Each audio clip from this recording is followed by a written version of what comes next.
Bismillahirrahmanirrahim. Assalamualaikum warahmatullahi wabarakatuh. Allahumma shalli ala Muhammad wa ali Muhammad. Selamat berjumpa untuk pertama kalinya dengan saya di seri mata kuliah sejarah filsafat, dan sejarah filsafat pada bagian kedua ini kita akan membahas tentang pemikiran tasawuf Nusantara. Jadi yang akan kita bahas sepanjang semester ini adalah membahas berbagai macam pemikiran tasawuf yang ada di Nusantara.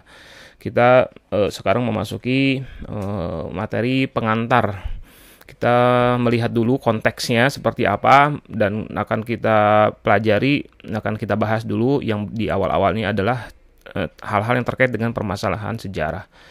Sejarah adalah segala sesuatu yang terjadi di masa lampau, akan tetapi tidak semua kejadian pada masa lalu itu dapat disebut sebagai sejarah, karena ada beberapa ciri tertentu yang membedakan apa yang bisa disebut sebagai sejarah dengan apa yang disebut sebagai peristiwa yang hanya merupakan kejadian biasa di masa lalu. Ada 7 peristiwa bersejarah. Kita akan membahas ini secara sekilas-sekilas saja karena ini hanya sekedar pengantar, bahwa suatu peristiwa itu dapat dikatakan sebagai sejarah apabila peristiwa tersebut memiliki beberapa karakteristik. Yang pertama adalah berkaitan dengan manusia. Yang tidak berkaitan dengan manusia umumnya tidak disebut sebagai sejarah. Yang kedua adalah terkait dengan peristiwa yang lainnya. Jadi tidak merupakan sebuah peristiwa yang merupakan bukan peristiwa tunggal gitu. Dia pasti akan ada hubungannya dengan beberapa hal yang lainnya, baik terkait dengan sesudahnya, sebelumnya, atau juga terkait dengan apa yang terjadi di peristiwa yang lain yang terjadi di masa itu, tapi akan tetapi berlangsung di tempat yang lain. Kemudian yang ketiga adalah membentuk hubungan kausalitas. Yang keempat menciptakan perubahan. Yang kelima bersifat unik. Yang keenam bersifat abadi. Yang ketujuh bersifat objektif. Nah, berdasarkan berbagai ciri-ciri sejarah yang tadi sudah kita bahas, maka pemikiran yang pernah muncul di masa lampau tentulah sangat layak untuk dikategorikan sebagai sejarah. Jadi ini pengantar untuk menunjukkan betapa yang namanya pemikiran itu adalah bagian dari sejarah. Ketika kita berbicara tentang sejarah, ilmu sejarah, maka pemikiran itu adalah sesuatu yang layak disebut sebagai sejarah. Karena apa? Karena pemikiran memiliki ciri-ciri yang layak dikategorikan sebagai sejarah. Pemikiran yang pernah ditorehkan di masa lampau itu misalnya terkait dengan manusia, kan ya, karena hewan tidak memproduksi pemikiran. Nah, tadi disebutkan bahwa ciri pertama sejarah adalah terkait dengan manusia, kan ya. Kemudian berikutnya lagi bahwa pemikiran itu terkait dengan peristiwa lainnya. Karena apa? Terjadi dialog atau polemik. Ya, pemikiran itu merupakan biasanya ketika pertama kali dicetuskan pasti akan biasanya akan ada reaksi, baik reaksi sezaman ataupun reaksi dari setelahnya, atau bahkan bisa jadi pemikiran itu tercetus merupakan reaksi atas pemikiran lain yang pernah muncul. Kemudian berikutnya lagi adalah pemikiran itu membentuk kausalitas. Itu memiliki pengaruh bahkan sampai sekarang pengaruhnya. Nanti kita akan belajar bagaimana pemikiran, dan ini sebenarnya ciri yang kausalitas ini agak-agak mirip dengan yang ciri yang kedua tadi itu, yaitu berkaitan dengan peristiwa yang lainnya, terutama dihubungkan dengan pemikiran, ya. Yang namanya pemikiran itu ketika disebut sebagai terkait dengan peristiwa yang lainnya, terkait dengan pemikiran yang lainnya, itu biasanya juga membentuk kausalitas. Artinya adalah satu pemikiran muncul sebagai akibat dari pemikiran yang lain. Nanti kita akan bisa melihat salah satu contohnya adalah bagaimana pemikiran filsafat wahdatus syuhudnya dari Nuruddin Ar-Raniri itu merupakan reaksi atas pemikiran wahdatul wujud yang disampaikan oleh Hamzah Pansuri misalnya. Nah, ini nanti kita akan bahas lebih detail hal-hal tersebut. Nah, kembali kepada pemikiran bahwa pemikiran itu adalah salah satu fenomena sejarah, bahwa pemikiran itu menciptakan perubahan, ya. Karena peradaban besar itu dibangun atas dasar filosofi pemikiran tertentu. Kemudian pemikiran juga bersifat unik, menawarkan hal-hal yang baru. Pemikiran juga bersifat abadi, sampai sekarang terus dikaji. Ya, buktinya adalah bahwa ketika kita mengkaji sekarang ini dan melihat bahwa ada banyak hal-hal yang layak untuk dipelajari oleh kita dari apa yang pernah tercetus di masa lalu, itu menunjukkan bahwa pemikiran itu sesuatu yang bersifat abadi. Kemudian juga tentu saja pemikiran itu bersifat objektif. Artinya itu adalah pemikiran yang ilmiah, dalam pengertian minimalnya itu adalah klaimnya adalah klaim ilmiah gitu. Walaupun mungkin ada sebagian mengatakan bahwa itu bukan ilmiah, tapi yang jelas itu bukan sesuatu sifatnya mitos. Yang disampaikan itu bukan sesuatu yang sifatnya mitos oleh para pemikir itu. Kemudian juga bukan sesuatu yang sifatnya fiksi, artinya bukan sesuatu yang merupakan karya sastra. Karya sastranya itu berbentuk misalnya bukan novel, bukan roman, bukan hal-hal yang terkait dengan hal-hal yang terkait dengan sesuatu yang di luar ilmiah gitu, sesuatu yang bersifat ilmu gitu. Nah, kita masuk ke hal yang penting lagi, bahwa sejarah agama, karena yang akan kita pelajari adalah pemikiran filsafat Islam, dalam hal ini adalah tasawuf di Nusantara, maka itu pemikiran tasawuf itu kan bagian dari agama ya, karena dihubungkan dengan ajaran Islam, khususnya adalah ajaran Islam. Nah, menurut Mutahari, sejarah agama adalah sejarah yang paling penting, karena sejarah agama ini artinya adalah bisa dukungan ataupun penentangan terhadap agama, itu adalah peristiwa yang paling banyak menciptakan perubahan dalam sejarah umat manusia. Mutahari menganggap bahwa sejarah manusia pada dasarnya adalah sejarah agama yang dianut oleh manusia. Nah, ini kita masuk ke Islam ke Nusantara, karena ini nanti akan berhubungan dengan pemahaman kita tentang desain munculnya pemikiran-pemikiran tasawuf di Nusantara itu. Ada 3 teori terkait dengan masuknya Islam ke Nusantara. Yang pertama, teori ini mengatakan bahwa Islam masuk ke Indonesia melalui para pedagang muslim yang berasal dari berbagai kawasan di India, khususnya Gujarat, Bengal, dan Malabar. Menurut teori ini, Islam sudah disebarkan oleh orang Arab sejak abad ke-7 Masehi lalu sebagian dari kaum muslimin. Jadi maksudnya Islam itu sudah disebarkan oleh orang Arab sejak abad ke-7 ke Gujarat dulu. Lalu kaum muslimin dari Gujarat melakukan perjalanan dagang ke kawasan Nusantara.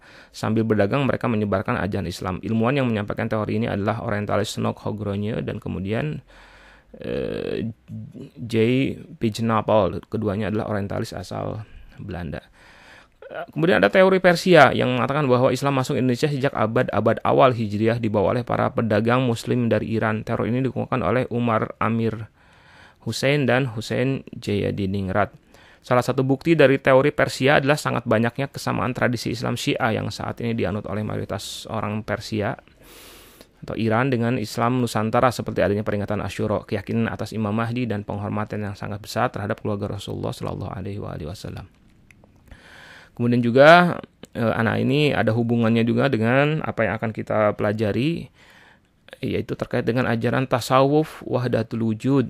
Di banyak kawasan Nusantara itu berkembang luas ajaran tasawuf yang mengusung filsafat pemikiran wahdatul wujud, yaitu kesatuan wujud antara manusia dan Tuhan.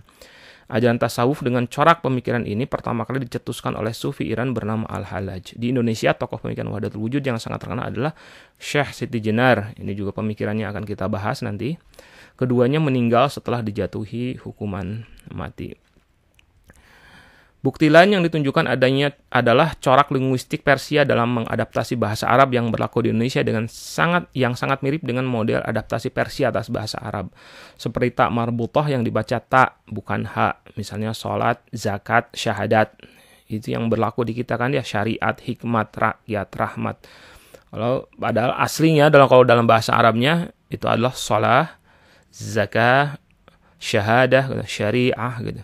Hikmah, ra'iyah gitu kan, rahmah dan lain sebagainya. Dan ini menariknya bahwa pelafalan semacam ini sebenarnya berlakunya di Persia gitu. Kalau di Persia itulah yang memang berlaku gitu.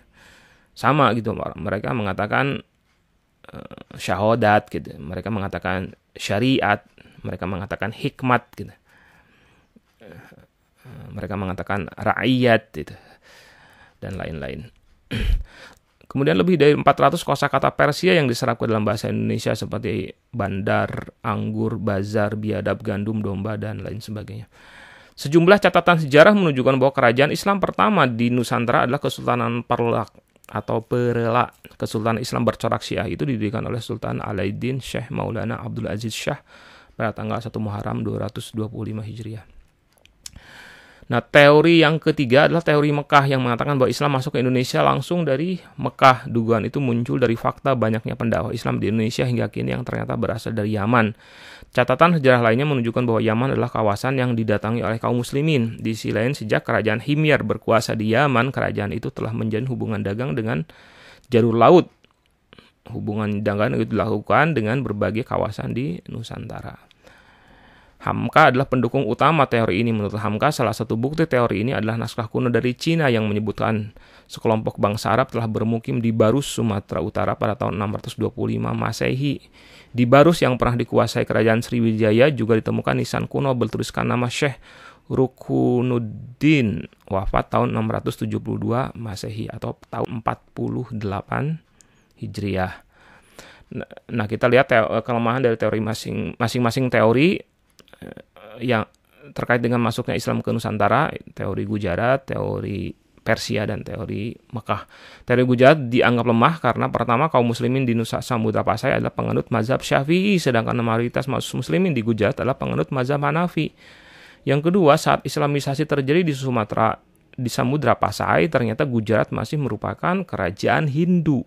Islamisasi di India terjadi pada masa kekuasaan kerajaan Mogul atau Mughal, dan itu terjadi tahun 100 atau 200 tahun setelah Islam masuk ke Indonesia.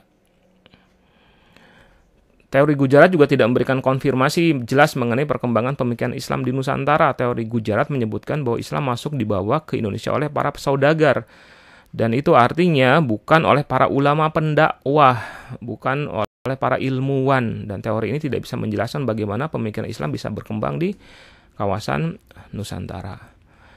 Mekah juga punya kelemahan. Teori Mekah dianggap punya kekurangan dari sisi tidak adanya catatan primer kesejarahan yang secara jelas menyatakan bahwa Islam telah masuk ke kawasan Nusantara langsung dari kawasan Arab.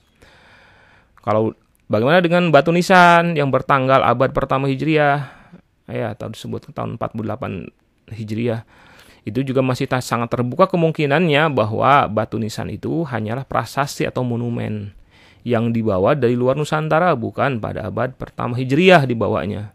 Jadi sangat mungkin kan ya, karena batu ini adalah sesuatu yang sifatnya sangat bisa lama sekali gitu ya, tidak akan lapuk. Nah, batu itu sebenarnya berasal dari luar dan kemudian dibawa dari luar. Nanti kita akan bicara tentang Syekh Yusuf Al-Makassari yang kuburannya ada di mana-mana, padahal bukan kuburan, akan tapi itu hanyalah monumen gitu. Jadi sangat biasa bahwa sesuatu itu dibangun di sebuah tempat disebut sebagai makam, akan tapi sebenarnya itu bukan makam, akan tapi hanyalah situs saja gitu, monumen saja gitu. Atau kita menyebutnya petilasan saja gitu. Ini juga yang terjadi, sangat mungkin terjadi pada batu nisan yang bertanggal abad pertama Hijriah. Kelemahan teori Persia dikaitkan dengan corak Islam Syiah pada tradisi sebagian kaum muslim di Indonesia, maka hal itu dibantah dengan fakta bahwa di masa kedatangan orang-orang Persia ke Nusantara, sebagian besar orang Persia saat itu masih Sunni. Syiah baru menjadi ajaran yang dianut mayoritas orang Iran di masa dinasti Safawi di abad ke-16 Masehi. Dan kemudian juga secara keseluruhan terkait dengan 3 teori itu yang mengatakan bahwa Islam masuk ke Indonesia pada abad kapan dan berasal dari mana, ini juga sebenarnya punya masalah secara keseluruhan dari sisi bahwa Nusantara itu sangat luas. Fakta yang sering terabaikan dalam konteks polemik Islam yang masuk ke Nusantara adalah bahwa Nusantara itu sangat luas dan sebagian wilayahnya juga terpisah oleh perairan. Jadi kalau ditanya Nusantaranya di daerah mana gitu, ketika dikatakan tahun sekian sudah datang ke ini, bukan sudah datang ke daerah Barus misalnya, itu bukan berarti bahwa Islam sudah datang ke Nusantara, karena Nusantara itu sendiri sangat luas. Karena Nusantara itu terbentang dari Sabang sampai Merauke gitu. Maluku masih jauh sekali, Jawa bahkan masih jauh gitu. Dan itu sangat, pada saat itu hubungan di antara pulaunya itu sangat jarang. Sehingga apa yang terjadi di satu kawasan yang sekarang disebut sebagai kawasan Nusantara itu tidak berpengaruh sama sekali terhadap kawasan lainnya di Nusantara. Tidak ada signifikansinya. Sangat mungkin bahwa saat itu memang pernah ada satu masuk di kawasan Barus di Sumatera, tapi kemudian berabad-abad lamanya gitu. Ratusan tahun, 300 tahun, 400 tahun, 500 tahun, 600 tahun lamanya. Itu daerah Jawa ya tetap saja Hindu Buddha misalnya seperti itu. Dan itu adalah hal yang sangat wajar terjadi di masa lalu.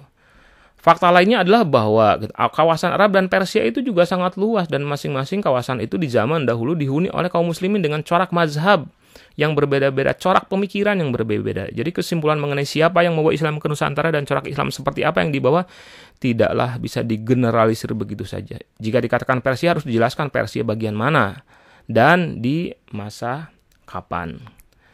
Nah, jika sejarah Islam dilihat dari perspektif perkembangan pemikiran berikut polemiknya, akan kita dapati bahwa perkembangan pemikiran Islam di Persia memiliki pengaruh yang sangat kuat dan menentukan terhadap perkembangan pemikiran Islam di Nusantara.